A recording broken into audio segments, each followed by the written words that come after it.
ମାନେ ନମସ୍କାର good evening. ଆଶା କରୁଛି ଆପଣମାନେ ସମସ୍ତେ ଭଲରେ ଥିବେ। ଦେଖନ୍ତୁ ଆଉ ଗୋଟେ ଇନଫର୍ମେସନାଲ ଭିଡ଼ିଓକୁ ଆପଣମାନଙ୍କୁ ସ୍ୱାଗତ। ଦେଖନ୍ତୁ ଏଠାରେ ବିଗତ ଦିନରେ ଯେଉଁ ଷ୍ଟ୍ରାଇକ୍ ହେଇଥିଲା, ଆମର ଦେଶବ୍ୟାପୀ ଆନ୍ଦୋଳନ ହେଇଥିଲା ଆମର ନିଟ୍ ପେପର ଲିକ୍କୁ ନେଇକି, ସେଠାରେ ବହୁତ ଲାଠିଚାର୍ଜ ହେଇଥିଲା। ସେଥିରେ ତ ପିଲାମାନେ ବହୁତ କକରୋଜ ଜନତା ପାର୍ଟି ବି ସୋନମ ବାଙ୍ଗଚୁ ଯେଉଁ ହଙ୍ଗର ଷ୍ଟ୍ରାଇକ୍ କରିଥିଲେ, ଆଉ ବହୁତ ସେଲିବ୍ରିଟି ଆସିକି ସପୋର୍ଟ କରିଥିଲେ। ସେଥିପାଇଁ ଆମର ୟୁନିୟନ ଏଜୁକେସନ୍ ମିନିଷ୍ଟର ଯେଉଁ ଧର୍ମେନ୍ଦ୍ର ପ୍ରଧାନ ଥିଲେ, ସେ ଦେଖନ୍ତୁ ବାଧ୍ୟ ହୋଇଥିଲେ ଇସ୍ତଫା ଦେବା ପାଇଁ। ତ ଆଜି ଆମେ ଦେଖିବା ବିଦ୍ୟାର୍ଥୀଙ୍କ ସହ ମୋଦି ସରକାର। ତାପରେ ଯେହେତୁ ମାନେ ପବ୍ଲିକ୍ ଚାହିଁଲେ ସବୁ କିଛି ହେଇପାରସି। ତ ବିଦ୍ୟାର୍ଥୀଙ୍କ ସହ ମୋଦି ସରକାର ଏବେ ଗୋଟେ ଏଇଟା ପ୍ରୋପାଗାଣ୍ଡା ଚଲେଇଛନ୍। ଆଉ ବିଦ୍ୟାର୍ଥୀଙ୍କ ସଂସଦରେ ସାଧାରଣ ସଂଶୋଧନ ବିଲ୍ 2024 ଆଗତ, ମାନେ ସାଙ୍ଗେ ସାଙ୍ଗେ ଗୋଟେ ବିଲ୍ ଆଗତ କରାଯାଇଛି। ଦେଖୁନ୍ ସେଇ ଷ୍ଟ୍ରାଇକ୍ ପରେ ପେପର ଲିକ୍ ଦୋଷୀକୁ 10 ବର୍ଷ ଦଣ୍ଡ ସହିତ 10 କୋଟି ଟଙ୍କା ଜରିମାନା।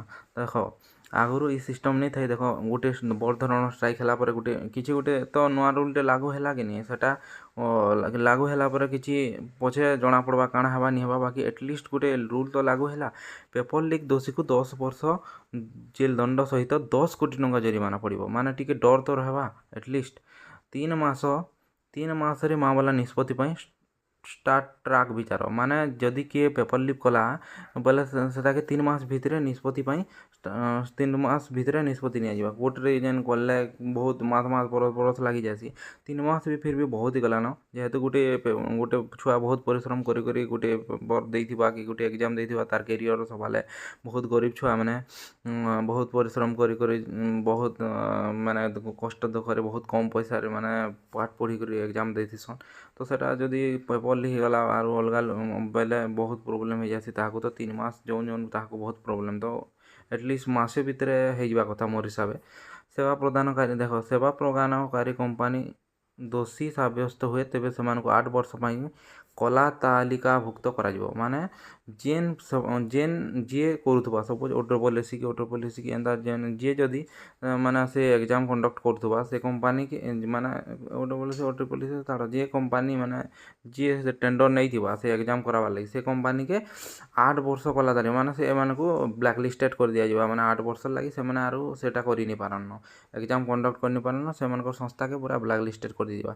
ତାପରେ କୋଚିଂ ପ୍ରତିଷ୍ଠାନ ଗୁଡ଼ିକ ପେପର ଲିକ୍ରେ ଜଡ଼ିତ ବୋଲି ପ୍ରମାଣିତ ହେଲେ, ତେବେ ସେମାନଙ୍କ ସମ୍ପତ୍ତି ହେବ ବାଜ୍ୟାପ୍ତ। ଦେଖ ମ୍ୟାକ୍ସିମମ୍ ଜାଗାରେ ଧରା ପଡ଼ୁଛନ୍ କି କୋଚିଂ ସେଣ୍ଟର ମାନେ ଯେନ୍ ମାନେ କୋଚିଂ ପଢ଼ୁଛନ୍, ବହୁତ ବଡ଼ କୋଚିଂ ସେଣ୍ଟର ମାନେ ଅଛନ୍, ସେମାନଙ୍କର ହାତ ପାତ ବହୁତ ଆଗେ ଅଛେ ପଲିଟିସିଆନ୍ ମାନଙ୍କର ସାଙ୍ଗେ, ତାପରେ ଅଫିସିଆଲ ମାନଙ୍କର ସାଙ୍ଗେ। ତ ସେମାନଙ୍କୁ ପଇସା ପତ୍ର ଦେଇକରି ମାନେ ଆଇଦର ଯଦି କମ୍ପ୍ୟୁଟର ବେସ୍ ସିଷ୍ଟମ୍ ହେଲେ କମ୍ପ୍ୟୁଟର ହ୍ୟାକ୍ କରି କରୁଛନ୍, ଆଉ ପେପର ବେସ୍ କଲେ ମାନେ OMR ସିଟ୍ରେ ହେଲେ ଆମର ପେପର ଲିକ୍ କରି କୋଶ୍ଚିନ୍ ଲିକ୍ କରି କରୁଛନ୍। ତ ମ୍ୟାକ୍ସିମମ୍ କୋଚିଂ ମାନେ ସେଥିରେ ଜଡ଼ିତ ଥିସନ୍। ତ କୋଚିଂ ସେଣ୍ଟର ଯଦି ପେପର ଲିକ୍ରେ ଜଡ଼ିତ ହେଲା ବୋଲି ପ୍ରମାଣିତ ହେଇଯାଏ, ତ ସେମାନେ ଟୋଟାଲ୍ ଯେତେ ସମ୍ପତ୍ତି ଅଛି, ମାନେ ଯେତେ ପଇସା ମାନେ ତାଙ୍କର ଥିବା ସମ୍ପତ୍ତି ସବୁ ସରକାର ନେଇଯିବେ। ତାର ମାନେ ଏଇଟା ଗୋଟେ ବହୁତ ବଡ଼ ଗୁଡ୍ ଇନିସିଏଟିଭ୍ ହେଇଛେ।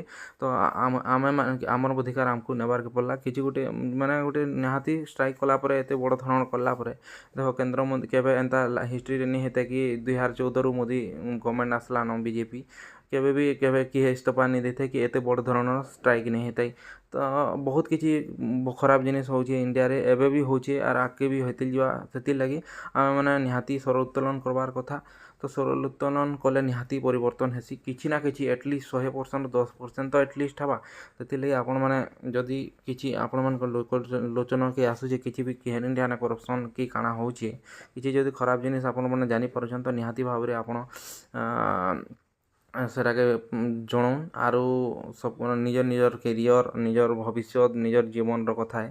ତ ନିଜର ଭବିଷ୍ୟତକେ ନିଜର ହାତେ ନେବାର୍କେ ପଡ଼ବା। ନିଜର ଭବିଷ୍ୟତରଟା ନିଜେ ନେଇକରି ଆମେ ସରକାରକେ ଲଢ଼େଇ କରି ଯେନ୍ତା ଜିତିଛୁଁ, ଆଗ୍କେ ବି ହେନ୍ତା ଜିତିତେ ଯିମା। ଆପଣମାନେ ତାହା ଜାନିକରି କାର୍ଯ୍ୟକ୍ରମ କରମୁ। Thank you.